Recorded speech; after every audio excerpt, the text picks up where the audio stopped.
Hello friends, Shweta's kitchen में आपका स्वागत है। आज मैं आपके साथ बहुत ही टेस्टी मशरूम की सब्जी शेयर कर रही हूँ, जो बहुत ही ज़्यादा टेस्टी और एकदम डिलीशियस लगती है।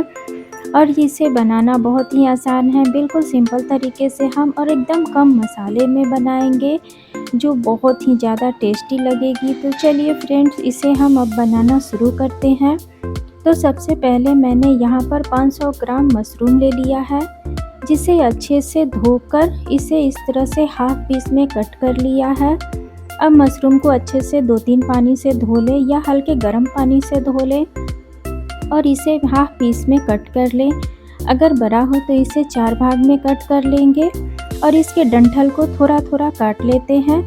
तो चलिए अब इसे हम मैरिनेट कर लेंगे। तो यहाँ पर सबसे पहले हम इसमें नमक डालेंगे, तो 1 चम्मच इसमें नमक डाल देते हैं। उसके बाद यहाँ पर थोड़ी सी हल्दी पाउडर डाल देंगे। फिर इसमें हम 1 चम्मच भरकर कश्मीरी लाल मिर्च डाल देंगे। फिर यहीं पर मैं इसमें 1 चम्मच किचन किंग मसाला डाल रही हूँ। अब आपके पास यहाँ पर कोई भी मसाला हो, किचन किंग मसाला हो, चिकन मसाला हो या मीट मसाला हो, आप कोई भी मसाला इसमें डाल सकते हैं। इससे बहुत ही अच्छा फ्लेवर आता है। और यहीं पर अब इसमें हम अदरक लहसुन का पेस्ट डालेंगे। तो 1 चम्मच भरकर अदरक लहसुन का पेस्ट डाल देते हैं। फिर इसमें हम दही डालेंगे। तो यहाँ पर बिल्कुल फ्रेश दही लेंगे, तो 2 बड़ा चम्मच इसमें दही डाल देते हैं। और ये बिल्कुल गाढ़ी दही है, एकदम फ्रेश है। अब सभी को अच्छे से मिक्स कर लेते हैं, जिससे कि सारे मसाले मशरूम पे अच्छे से कोट हो जाए। तो लीजिए, यहाँ पर मशरूम अच्छे से मसालों में कोट हो चुका है। तो अब हम इसे ढककर 10 मिनट के लिए साइड में रख देते हैं। और ये सब्ज़ी हम कुकर में बनाएंगे, जिससे कि इसकी ग्रेवी बहुत ही ज़्यादा स्मूथ और बिना क्रीम की एकदम क्रीमी बनेगी। तो कुकर गर्म हो जाए तो इसमें 1 से 1.5 बड़ा चम्मच हम तेल डाल देंगे और तेल को अब अच्छे से गर्म होने देते हैं। जब तेल गर्म हो जाएगा तो यहीं पर कुछ खड़े मसाले, 1 चम्मच जीरा, 5 लौंग, 1 टुकड़ा दालचीनी, 1 बड़ी इलायची और 2 छोटी इलायची डाल देंगे। अब यहाँ पर हम जीरा को चटकने देते हैं। जब मसाले भून जाएंगे तो यहीं पर हम इसमें प्याज डालेंगे। तो यहाँ मैं 2 बड़े प्याज को इस तरह से पतले पतले टुकड़ों में काट लिया है, इसे डाल देते हैं। और इसे भी अच्छे से अब तेल में मिक्स करते हुए हम प्याज को सॉफ्ट होने तक भून लेंगे। प्याज को हमें लाल नहीं करना है, बस इसे सॉफ्ट होने तक हम भूनेंगे। तो लीजिए, यहाँ पर प्याज अब सॉफ्ट हो चुका है। तो यहीं पर इसमें मैं लहसुन और अदरक डाल रही हूँ। तो 2 चम्मच अदरक को ग्रेट कर लेंगे और लहसुन यहाँ पर 1 गांठ लिया है, जिसे कि इस तरह से हाफ पीस में कट करके डालेंगे। तो सभी लहसुन को इस तरह से हाफ पीस में कट करके डालें, इससे बहुत ही अच्छा टेस्ट आता है। और साथ में 2 हरी मिर्च को बारीक काट करके डालेंगे। अब यहाँ पर फिर से सभी को अच्छे से भून लेते हैं। अदरक लहसुन अच्छे से भून जाए उतना हम इसे भून लेंगे। और यहाँ ध्यान रखेंगे प्याज जलने नहीं पाए, इससे बहुत ही अच्छा ग्रेवी बनेगा। और अब यहाँ पर हम इसमें मसाले डालेंगे। तो यहाँ पर 1 चम्मच धनिया पाउडर, 1 चम्मच कश्मीरी लाल मिर्च डालेंगे, थोड़ा सा यहाँ पर हल्दी पाउडर डाल देंगे। अब हम सभी मसालों को फिर से अच्छे से भून लेते हैं। और यहाँ भी ध्यान रखेंगे मसाले जलने नहीं पाए, इससे बहुत ही अच्छा एकदम क्रीमी ग्रेवी बनकर तैयार होगा। इस बात का हम ध्यान रखेंगे। सभी को बिल्कुल अच्छे से एकदम मीडियम फ्लेम पर भून लेते हैं। तो चलिए, यहाँ पर मसाले भी अच्छे से भून चुके हैं। तो यहीं पर मैं इसमें बिल्कुल लाल 2 बड़े टमाटर को बिल्कुल छोटे छोटे पीस में काट करके डाल रही हूँ। इससे ग्रेवी बहुत ही अच्छा बनता है।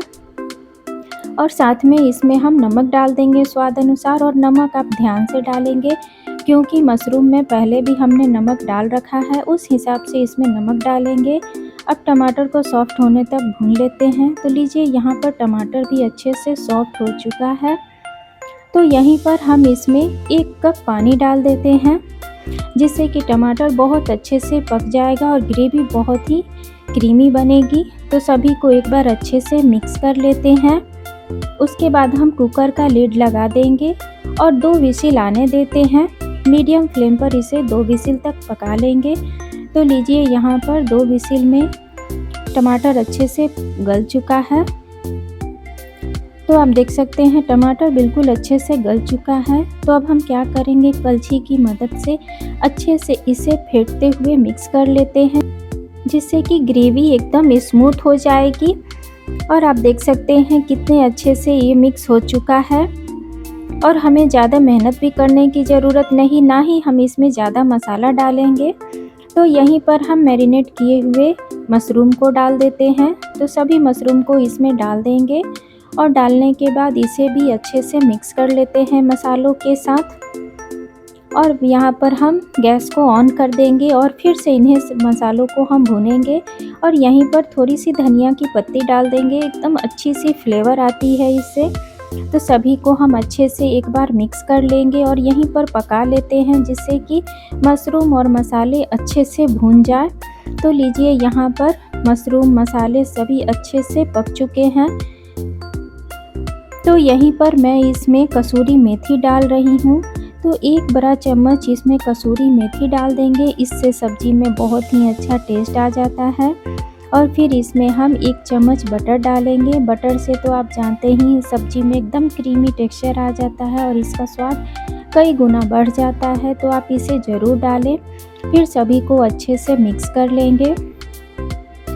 अब मिक्स करने के बाद इसमें गर्म पानी डालेंगे। तो आप ध्यान रखेंगे यहाँ पर गर्म पानी ही डालें। अब आपको जिस तरह की ग्रेवी रखनी है उस हिसाब से आप इसमें पानी डाल दें और इसे अच्छे से मिक्स कर लेंगे। और मिक्स करने के बाद फिर से कुकर का लिड लगा लेंगे और इसे हम फिर से 2 विसिल तक इसे पका लेते हैं। तो चलिए अब इसे हम खोल कर देखते हैं। जब गैस अच्छे से निकल जाए तभी हम इसे खोलेंगे। और देखिए ये सुपर डिलीशियस मशरूम की सब्ज़ी बनकर तैयार हो चुकी है। आप इस तरह से एक बार मशरूम मसाला सब्ज़ी बनाकर देखिए, बहुत ही ज़्यादा टेस्टी एकदम डिलीशियस ये सब्ज़ी बनती है। तो चलिए अब इसे हम एक बार अच्छे से मिक्स कर लेंगे, जिससे कि ग्रेवी बिल्कुल अच्छे से एकदम स्मूथ हो जाएगी। तो चलिए सभी को अच्छे से मिक्स कर लेंगे। तो लीजिए ये सुपर डिलीशियस मशरूम मसाला बनकर तैयार हो चुका है। फिर हम इसके ऊपर थोड़ी सी धनिया की पत्ती डाल देंगे और डालने के बाद फिर से इसे एक बार अच्छे से मिक्स कर लेते हैं। तो फ्रेंड्स आप देख सकते हैं ये कितना ही टेस्टी सब्ज़ी दिख रहा है। तो आप इस तरह से एक बार मशरूम मसाला ज़रूर बना के देखिए और मुझे कमेंट करें कि ये रेसिपी आपको कैसी लगी। पसंद आई हो तो लाइक करें, शेयर करें, कमेंट करें और नए हैं तो प्लीज़ मुझे ज्वाइन करें। तो फ्रेंड्स फिर मिलेंगे नई रेसिपी के साथ। तब तक के लिए बाय फ्रेंड्स।